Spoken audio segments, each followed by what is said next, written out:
야고보스 1장 19절부터 27절까지 제가 읽어보겠습니다.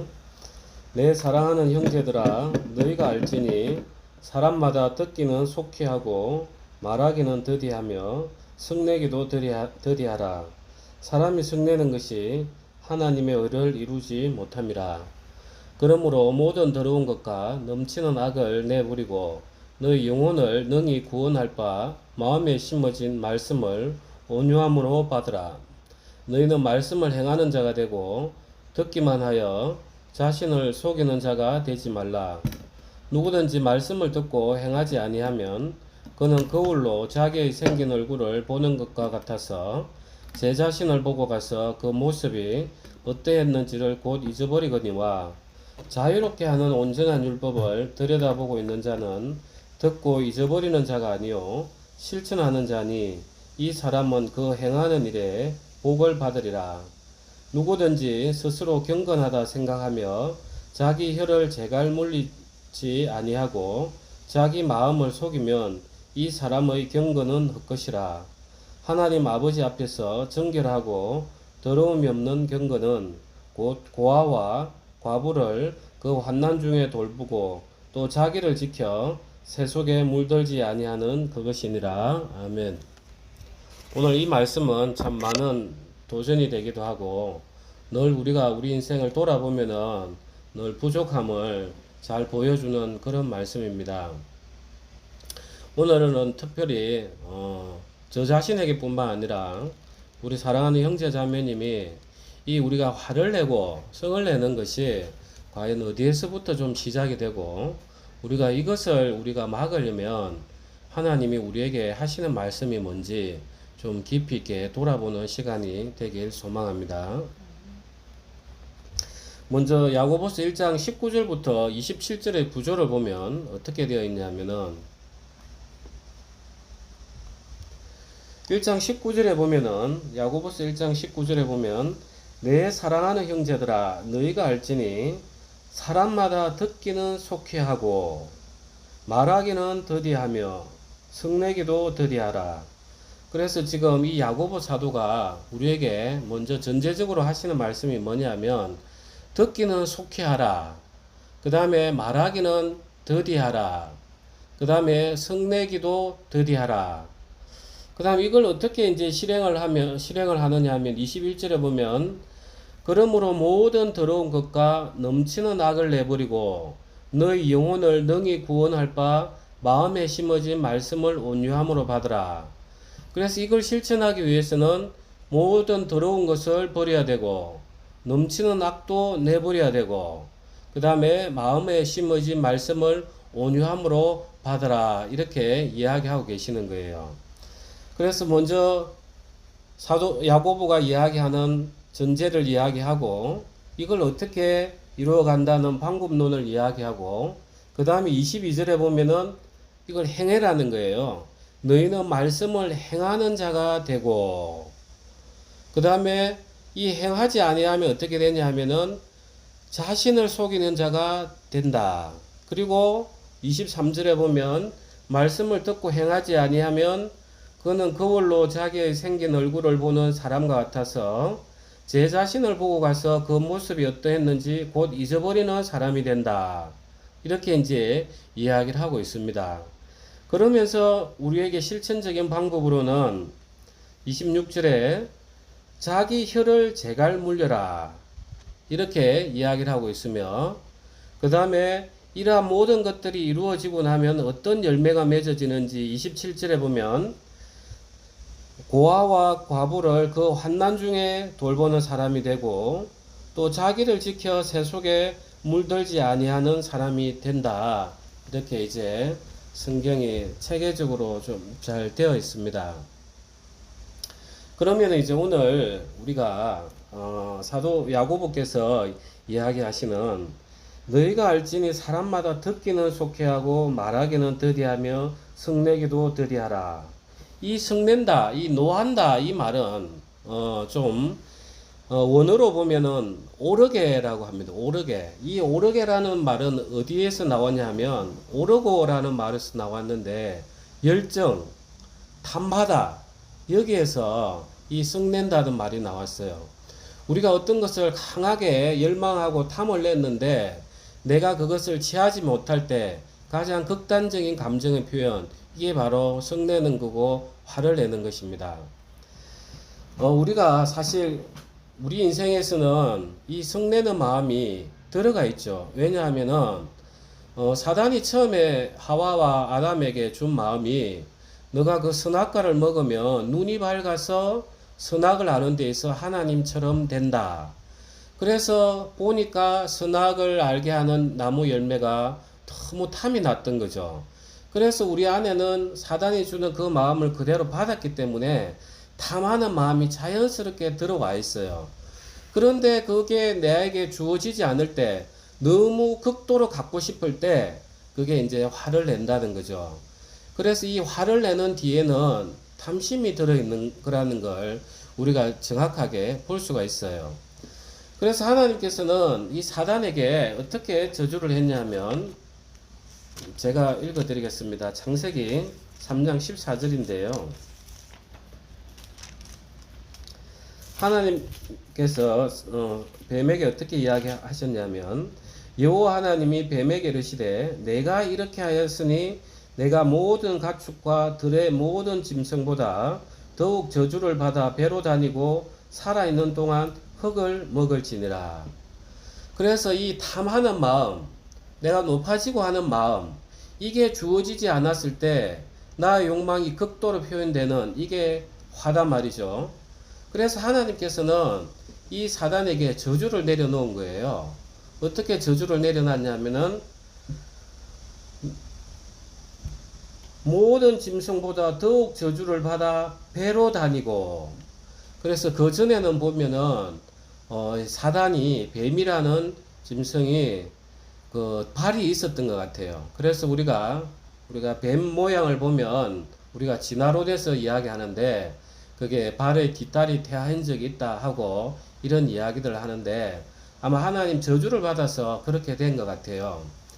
자, 우리가 사람이 늘 걸어 다니고 하면 눈높이가 자기 눈이 달린 데까지 올라와서 세상을 보는데, 이 뱀은 그야말로 높아지려는 마음이 저주를 받았기 때문에 가장 낮은 땅하고 아예 붙어 다니게 해 놓은 거예요. 하나님께서 그렇게 이제 저주를 주놨습니다. 그러면 이제 이 법칙이 우리에게도 동일하게 적용이 되는 거예요.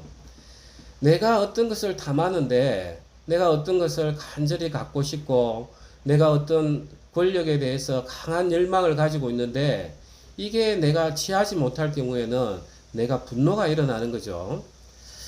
그래, 이제 사람들이 보면은 어떤 어려움이 있냐면, 저도 마찬가지입니다.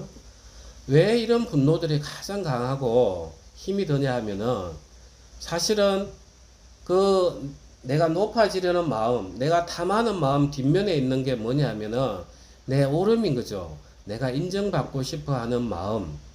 그래서 우리가 복음을 전하다 보면 가장 힘든 사람이 누구냐 하면 자기가 옳은 사람이에요.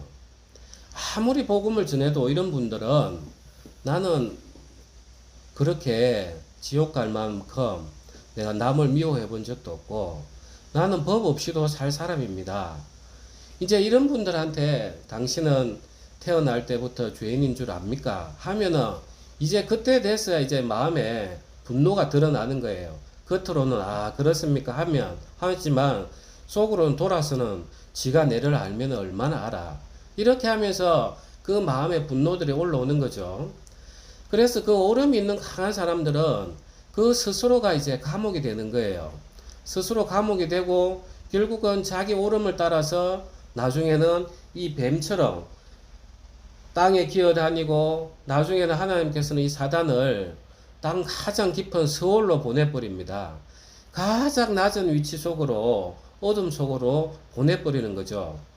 그래서 우리가 영적으로도 보면 내 오름이 강하게 있으면 사실 남의 말이 들리지 않아요. 그래서 오늘 야고보서에 보면 듣기는 속히 하라, 빨리 하라 했는데 그때 되면은 이제 내 귀가 막아져 버리는 거죠. 안 들리는 거예요. 그리고 그때부터는 내 억울함이 있기 때문에 말하기에는 너무 빠른 거예요. 그래서 하나님께서는 그런 사람들에게는 자연스럽게 이 뱀에게 내려졌던 그 심판이 내 육체에도 그대로 들어오는 거예요. 그래서 마음이 오르신 분들은 정신적으로 많이 약해지는 거예요. 왜냐하면 계속해서 거기에만 몰입이 되기 때문에 내가 인생에 잘못된 게 뭐가 있길래 도대체 이래. 저 사람이 나를 알면 얼마나 안다고 저런 말을 해. 자기 스스로 감옥에 잡히기 때문에 자기 스스로 가장 낮은 위치에 들어가 가지고 고통 속에 있는 것이에요. 그래서 여기에 보면 뱀에게도 살아있는 동안 흙을 먹을지니라. 그래서 내 육체만 계속해서 갉아먹는 거예요.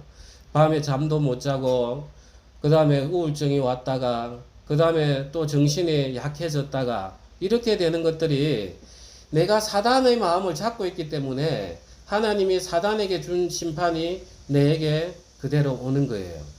그래서 우리가 지금 정리를 해보면 이 성을 낸다는 것, 화를 낸다는 것은 오르게 해서 내 열망, 모든 열망 중에서 가장 강한 것, 이게 이루어지지 않으니까 극도의 감정으로 표출되는 게 화라는 거예요. 그러면 이제 그 반대로 우리가 민수기 12장 3절 한번 보도록 하겠습니다. 제가 한번 읽겠습니다. 간단한 구절이니까. 이 사람 모세는 온유함이 지면의 모든 사람보다 더하더라. 여기서 이제 온유하다라는 표현을 씁니다. 이게 히브리 원어로는 아나우라고 하고 우리가 헬라어로는 프라우테스라고 이렇게 표현을 하는데, 이 표현하는 게 우리는 온유함 하면 그냥 부드럽고 따뜻한 그런 이미지를 생각을 많이 합니다. 그래서 온유하다 하면 참 저 사람은 부드러운 사람이네, 이렇게만 생각하는데, 이 본래 온유함은 어떠한 뜻을 가지고 있냐면 내가 어떠한 외부적인 상태가 있다 하더라도 내 마음의 평정심을 잃지 않는 것을 온유함이라고 이야기해요. 그 원어로는. 그럼 이러한 온유함이 되기 위해서는 사람이 내 자신에 일어나는 감정에 초연해야만이 달성할 수 있는 감정들인 거예요. 소위 불교에서 말하는 해탈인 거죠. 내 안에 일어나는 번뇌를, 모든 불씨를 다 끄는, 그게 이제 온유함인 거죠. 그런데 우리가 성경을 쭉 보면 모세도 화를 냈어요. 그런데 하나님께서는 온유함이 지면의 모든 사람보다 더하더라. 그래서 이 온유함은 분명히 우리가 단지 성내는 거하고 다르다는 걸 뭐가 알 수가 있어요. 이 온유함은 언제 오냐 하면은 내 인생에 일어나는 모든 것들이 하나님 소관이라는 것을 인정할 때, 그때 오는 거예요. 그러면 한번 보십시오. 내 인생에 어려움이 왔습니다. 이걸 내가 처리하려고 하면 내 자아에 매이기 때문에 내가 화도 나고 말도 많아지고 성도 내고 이렇게 되는데, 이걸 하나님으로 받으면 하나님께서 지금 내 인생에 이러한 어려움을 두셨구나. 그러면은 이거는 하나님 뜻한 목적이 있으시겠네. 그러면 하나님께 왜 그런지 내가 구해보자. 하나님, 내가 좀 어려움이 있었지만 내 어려움이 왜 일어났는지 주님 그 뜻을 알고 싶습니다. 주님께서 밝히 가르쳐 주십시오 하면서 모든 것들을 하나님으로 받아버리는 그 상태가 바로 온유함인 거예요. 우리가 그냥 막연히 온유함하고 분내는 거하고는 차원이 많이 달라요. 이러한 온유함 상태가 된다면은 우리는 정말 마음의 평온을 우리가 찾을 수 있는 거예요. 우리가 물론 육신이 있기 때문에 순간순간에는 우리가 그 온유함이 깨질 수 있다 하더라도 빨리빨리 돌아오지는 거예요. 우리가 시편 50장은 우리 다 같이 한번 보시겠습니다. 시편 50장 23절입니다. 제가 읽겠습니다. 천천히 들어보십시오. 감사로 제사를 드리는 자가 나를 영화롭게 하나니 그의 행위를 옳게 하는 자에게 내가 하나님의 구원을 보이리라. 그래서 감사로 제사를 드리라 이러는 거예요. 그러면은 하나님을 영화롭게 한다 이러는 거예요. 내 인생에 어려움이 있지만 하나님 제 인생의 주관자이시고 주인 아니십니까? 이러한 어려움을 허락하신 데는 주님의 크신 뜻이 있지 않겠습니까? 제가 워낙 제 자아가 강했고 제가 제 인생에 세상을 너무 사랑했고 제가 제 인생에 돈을 너무 사랑했고 제가 제 인생에 건강을 너무 염려했고 그야말로 내가 주인이었는데 이제 주님이 주인 아니십니까? 그게 바로 감사로 제사를 드리는 거예요. 그렇게 되면은 내 인생의 주인이 여호와 하나님이기 때문에 그야말로 나를 영화롭게 하나니 그의 행위를 옳게 하는 자에게 내가 하나님의 구원을 보이리라. 이런 자에게는 하나님이 이제 구원해 주신다는 거예요. 그 어려움에서도 건져내 주시고 그 건강에서도 건져내 주시고 또 때로는 그 재물의 곤란함 속에서도 하나님이 건져내 주신다는 거예요. 그래서 우리는 인생의 모든 문제가 우리는 성경을 이제 그동안 설교를 많이 들었지 않습니까? 100번 정도 넘었는데 어느덧 결론이 그건 거예요. 내가 내 인생의 주인인가? 하나님이 내 인생의 주인인가? 하나님이 내 인생의 주인이 되려고 하면 내 입으로 모든 것을 감사로 드려야 되겠구나. 그게 바로 하나님의 영광을 드리는 길이구나. 우리가 이걸 이제 알아야 된다는 거예요. 자, 이제 이걸 알고 나면 그 다음에 우리는 행해야 되는 거죠. 다시 야고보서 1장으로 돌아가겠습니다. 야고보서 1장 22절입니다. 너희는 말씀을 행하는 자가 되고 듣기만 하여 자신을 속이는 자가 되지 말라.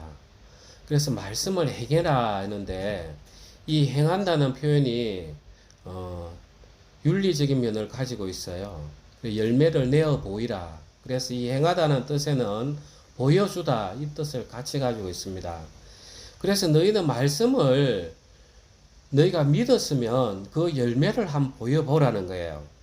그런데 듣기만 하고 행하지 않으면 자신을 속이는 자가 된다 이러는 거예요. 자, 이 말은 무슨 말인지 우리가 한번 봅시다.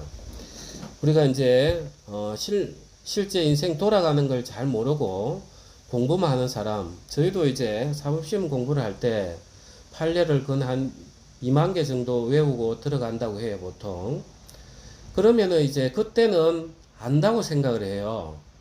그런데 이제 실제 나와서 보면 이 적용이 안 되는 거예요. 분명히 나는 안다고 생각했는데 어떤 사례에 들어가면은 내가 적용을 못 하니까 사실 나는 모르고 있는 거하고 똑같은 거예요. 그러니까 듣기만 하는 사람은 아, 나는 이거 알고 있지. 그래, 나 이거 잘 적용하지. 이렇게 생각하는데 실제는 적용을 못 하니까 자기를 속이는 거죠. 그래서 오늘날 많은 그리스도인들이 이 단계에 머물러 있습니다. 듣기만 하는 거예요. 듣기만 하고 자신의 삶이 변하지 않으니까 자기를 속이고 나중에는 교회를 속이고 그 다음에 하나님을 속이는 그런 상태에 빠지는 거예요. 이 듣기만 하다 보면 그래, 이 말씀은 이 뜻이고 저 말씀은 저 뜻이지. 그래, 구원은 이렇게 받고 내가 성화되어 가는 과정은 이렇지. 그런데 정작 본인은 그 말씀을 따라 실행하지 못하는 거예요. 저도 이제 제 삶이 이제 변화됐는가, 저도 이제 열매가 필요하죠. 그래서 저는 이제 나름 부족하지만 우리 같이 사무실에 있는 강 변호사 통해서 은혜를 입고 있습니다. 변호사님은 옛날에 드러나는 성격이 30%밖에 안 돼요. 이제 이렇게 이야기하는 거예요. 그 생각하면 아이고 감사한 거예요. 그래서 제가 강 변호사 보고 야, 그러면 하나님 살아 계시니까 교회로 오시오. 내가 이제 이렇게 이야기하는 거예요. 예전에는 제가 막 화를 내고 하면 그냥 그걸 어떻게 감정을 추스르지 못해가지고 더욱더 그게 힘이 들었는데 요즘에는 제가 이렇게 목회를 하니까 그런 일이 한번 일어나고 나면 제가 그렇게 많이 힘이 드는 거예요. 하나님 앞에서도 힘이 들고 이 말씀 앞에서 더욱더 힘이 드는 거예요. 제가 바로 이런 자가 아닌가. 그래서 더욱 돌아보게 되지고 또 예전의 모습과는 다른 열매를 내야 되니까. 그래, 한 번에 이렇게 하나님 바꿔주시면 참 좋은데, 그게 안 돼가지고 저도 참 안타깝고 그렇습니다. 그래서 우리가 교회 안에서는 모두가 서로가 서로를 기도해주고, 하나님을 앞에서 우리가 중보해야 되는 그런 위치에 있는 것입니다. 그리고 그 다음 절에 누구든지 말씀을 듣고 행하지 아니하면 그는 거울로 자기의 생긴 얼굴을 보는 사람과 같아서 제 자신을 보고 가서 그 모습이 어떠했는지를 곧 잊어버리거니와, 이렇게 말씀하고 있습니다. 그래서 옛날에 거울은 그 당시에는 유리가 발달이 안 돼 있었으니까 청동으로 계속 갈고 닦아가지고 그렇게 이제 만든 거죠. 그래서 그 청동의 희미한 얼굴로 보면은 얼굴이 아름다워 보이고 그래 보였잖아요. 저도 이제 그 고등학교 1학년 때 그런 기억이 있습니다. 이제 남자 고등학교니까 이제 들어온 여자 선생님 중에 한 분이 화학 선생님이었는데, 여자 선생님 유일하게. 그래서 이제 시력이 안 좋을 때는 참 이렇게 귀여우시면서 예뻐 보이시고 이랬는데, 눈이 나빠가지고 그때 안경을 딱 끼니까 이제 거기 기미들이 다 이제 들어 보이는 거예요. 그러니까 이제 그런 상태인 거죠. 이 청동으로 된 굴이라는 거는 보면은 희미하니까 내가 뭐가 부족한지 잘 안 보여요. 그런데 이제 자기가 행하지 않으면 어떤 상태가 일어나냐면, 그래, 하나님 이렇게 화내지 말라 했으니까 이제 내 입에 재갈을 물리고 화를 내지 말자. 내가 이걸 딱 실천을 해보려고 노력하는 사람은 어떤 상태냐면, 아, 내 안에 이 내가 인정받지 못하고 내가 탐하는 것이 이루어지지 않을 때 이렇게 분노가 많구나, 이걸 모르는 거예요. 그냥 말씀만 들으면 다 아는 것 같은데, 아는 게 뭐가 중요해요? 행하지 않고 능력이 없으면 헛거죠. 그냥 죽음과 똑같아요.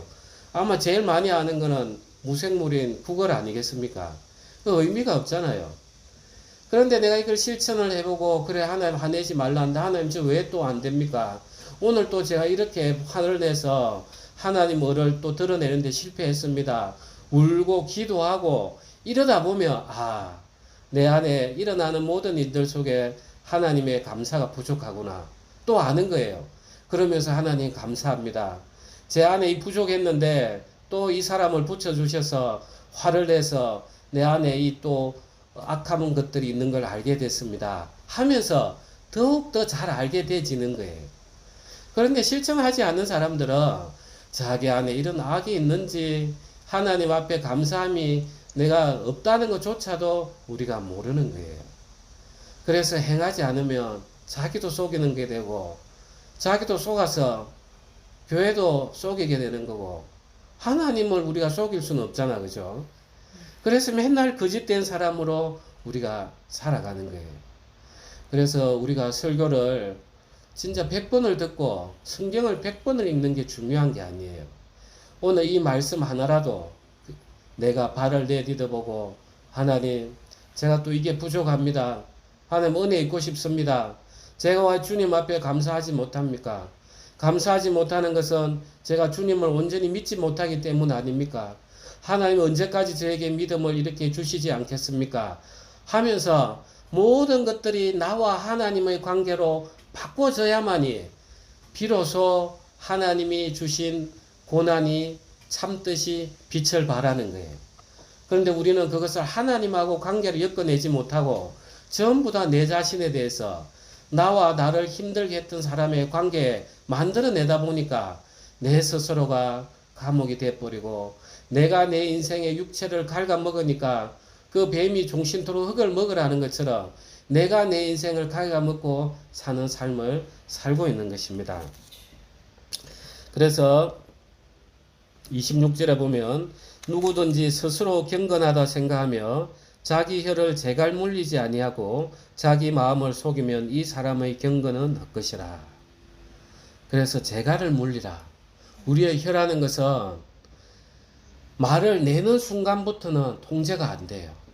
소가 밭가리를 하는데 옆에 고운 순이 있습니다. 그 맛을 보면 그때부터는 통제가 안 돼요. 대신에 재갈을 물려버리면 입을 못 여니까 맛을 못 보고 그냥 넘어가듯이 우리는 말을 줄이는 게 가장 좋습니다.